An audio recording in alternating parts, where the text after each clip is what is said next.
NCP के वरिष्ठ नेता और पूर्व केंद्रीय मंत्री प्रफुल्ल पटेल इस वक्त बोल रहे हैं महाराष्ट्र में सरकार गठन बारे को लेकर। साधारण मुख्यमंत्रीसह अजून काही त्याच्यात फायनल एक आज रात्री होईल, एक किंवा दोन प्रत्येक पक्षाचे मंत्री उद्या शपथ घेतील।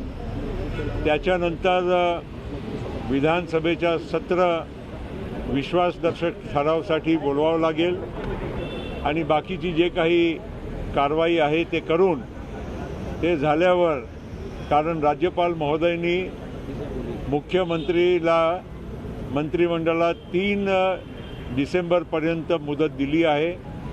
विश्वासदर्शक प्रस्ताव त्याच काळामध्ये आणावा लागेल आणि त्यामुळे पुढच्या जे काही मंत्रिमंडळाच्या जे विस्तार आणि बाकीची जे काही बाब आहे ते 3 तारखेच्या नंतर होणार आहे।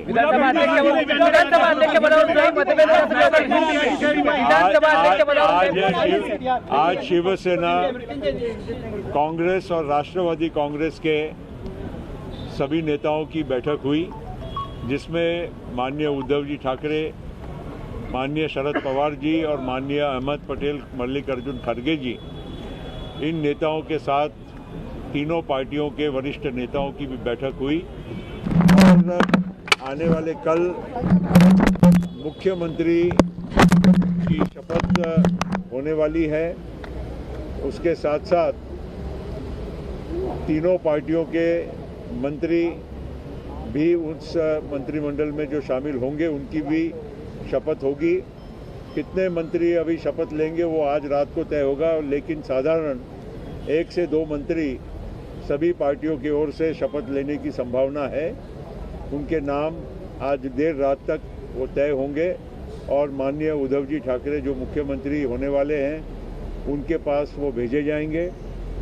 इसके बाद जो भी कुछ सरकार का जो विस्तार का सवाल है वो 3 तारीख तक, क्योंकि कॉन्फिडेंस मोशन ये 3 दिसंबर के पहले ये प्रस्तुत होना आवश्यक है। वो पास होने के पश्चात आगे की जो मंत्रिमंडल का विस्तार है वो उसका स्वरूप आएगा। बाकी सभी जो नियुक्तियां हैं, बोर्ड कॉरपोरेशन हो, विधान परिषद हो या बाकी जो भी कोई अन्य बातें हैं, इसके ऊपर अंतिम फैसला हो चुका है। तीनों पार्टियों में सहमति बन चुकी है और इसलिए इस महाराष्ट्र विकास आघाड़ी की सरकार बनने में अब किसी भी प्रकार की कोई बाधा नहीं है।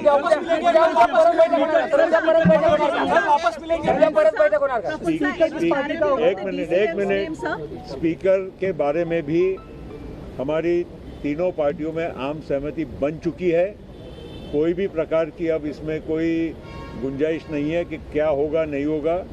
स्पीकर होगा कांग्रेस पार्टी की ओर से, डेप्यूटी स्पीकर होंगे एनसीपी की ओर से और बाकी की भी जो और सारी जो बातें हैं उससे जुड़ी हुई, ये सबको हम आगे आने वाले 2-3 दिनों में उसको अंतिम स्वरूप देंगे।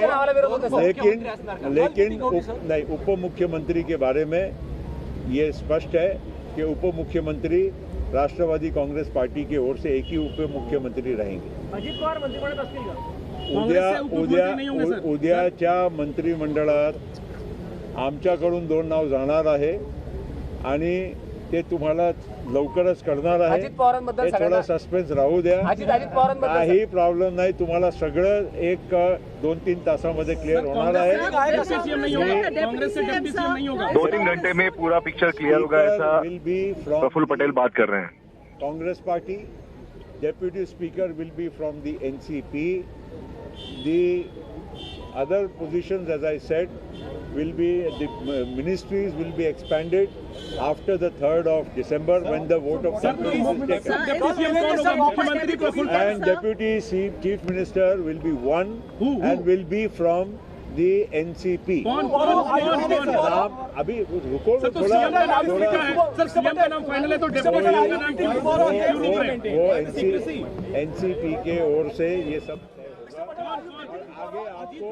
तो इस खबर को और समझने के लिए सीधे चलते हैं हमारे ब्यूरो चीफ सुभाष शिर्के के पास। सुभाष, बड़े संक्षेप में क्या अजीत पवार उप मुख्यमंत्री बनेंगे? ज्यादातर विधायक ये कह रहे हैं कि अजीत पवार को होना चाहिए मंत्रिमंडल में।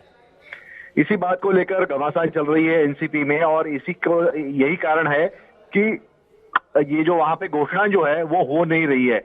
अजित पवार के नाम पे कांग्रेस विरोध कर रही है।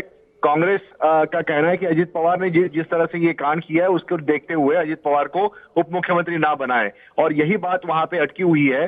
दूसरी तरफ कांग्रेस को उप मुख्यमंत्री पद नहीं दिया जा रहा है और अध्यक्ष पद दिया जा रहा है। इसको लेकर भी कांग्रेस थोड़ी सी नाराज है, और इसके बारे में अभी हमें जो पता चला है कि कांग्रेस के नेताओं की बैठक अहमद पटेल के साथ चल रही है। आपने कहा कांग्रेस के नेताओं की बैठक अहमद पटेल के साथ चल रही है, लेकिन प्रफुल्ल पटेल ने जो महत्वपूर्ण बात कही, 2-2 यानी 6 मंत्री शपथ लेंगे। ऐसे में कल अधूरा मंत्रिमंडल विस्तार क्यों हो रहा है, इसका क्या कारण है? क्या अभी तक मंत्रियों के नाम पर सहमति बनाने का टाइम नहीं मिल पाया है? मंत्रियों के नाम पर मोटे तौर पे हर पार्टी में सहमति हुई है, लेकिन शपथ ग्रहण कितने मंत्रियों का हो इसको लेकर चर्चा चल रही थी, क्योंकि ज्यादातर वरिष्ठ नेता आएंगे पूरे देश से।